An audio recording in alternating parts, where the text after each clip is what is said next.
you have to inculcate that discipline skill, and a lot of that is painful repetition and hard grinding work.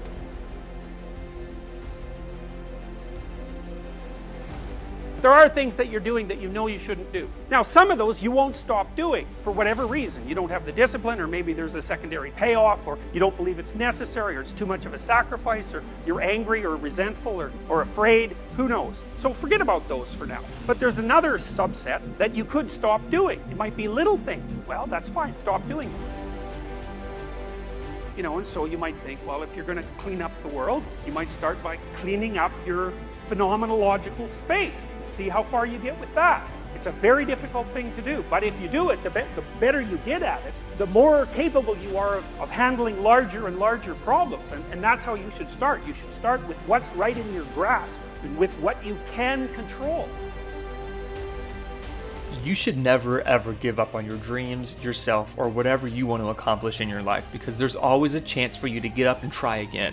Trying again is one of the most important things that you can ever do in becoming successful, because there's a huge difference between failure and giving up. You can fail time and time again, but you can only give up once, and then everything you try to do is lost. So when you fail, use that failure as a great opportunity to learn something new, figure something out that you didn't know before, and grow in ways that you wouldn't have unless you failed. Use that opportunity when you're down, beat, not wanting to get back up. Use that time to learn something and build yourself back up to be better than you were before. And that's what it's really all about, is consistently improving your life, your skills, and your attitude by constantly being better every single day. Try to be better every day. Make sure that you do something so that you're better than you were yesterday, and the day before that, and the day before that, so you're always growing, you're always learning, and you're always pushing yourself to be better. Because when you reach success, you're going to want to keep going and keep moving forward, and you're not going to want to stop becoming better, because when you stop, that's when other people gain and other people get better than you, and then you have to start again and try to become more successful. So it's all about trying to constantly improve and never stop that mentality. Always know that there's room for improvement. It's been said that's the biggest room in the world, room for improvement. So make sure that you're doing the best that you can to improve every single day, every opportunity, and take advantage of every opportunity.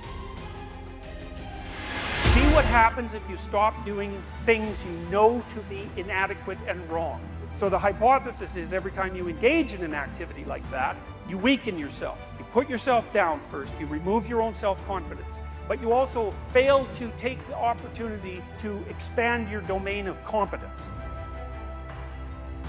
Maybe 10 times as many people can listen to complex information as can read complex information. And then people are doing hybrids, you know, so because you can sync your book with Audible, right? So read when they have the time, but then when they have found time, which is also a major component of this, that's the time when you're driving or the time when you're doing dishes, is now all of a sudden you can educate yourself during that found time.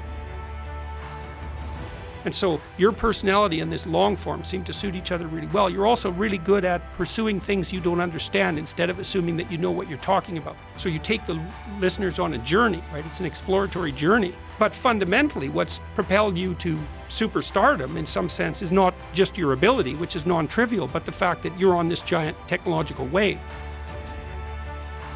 I'm having a hard time disciplining myself. I particularly struggle to establish a schedule. How did you make a schedule so that many of your highest goals could be attained? I know that you've talked about making a schedule on many occasions, but I would like to look inside your schedule from the time that you think was your prime. It's interesting to note that we're not exactly masters in our own houses. And that's such an interesting thing to note, because you think, well, if we're not masters in our own houses, the question is, well, what are we beholden to? What is this that we're beholden to? And socially, politically, and individually, that we cannot escape from.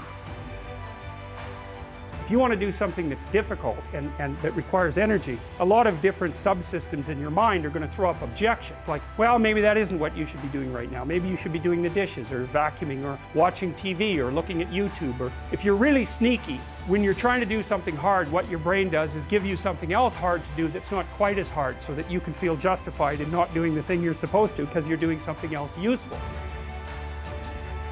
you're a collection of sub-personalities, or you could say you're a collection of sub-routines. I don't care how you formulate it, but you're a unity, but you're a unity that brings together a plurality of sub-components. And part of the constraints on how it is that you lay out your interpretation of the world is that you have to satisfy those internal subsystems, right? So you're the ego, but it's more like you're the captain of a ship full of people who are rowing. You got to keep the people rowing. You're not omnipotent tyrant of your own destiny. You're constrained by the nature of your own being. The best way to present yourself is to stand up forthrightly and to stretch out, and to occupy some space, and to make yourself sort of vulnerable by doing that, because you open up the front of your body, right? But it's a sign of confidence, and that way people are most likely to give you the benefit of the doubt. And that's a good way to start regulating your mood. But not only does it directly regulate your mood to stand up, because it's so tightly associated, like posture reflection is associated with serotonin and emotional regulation.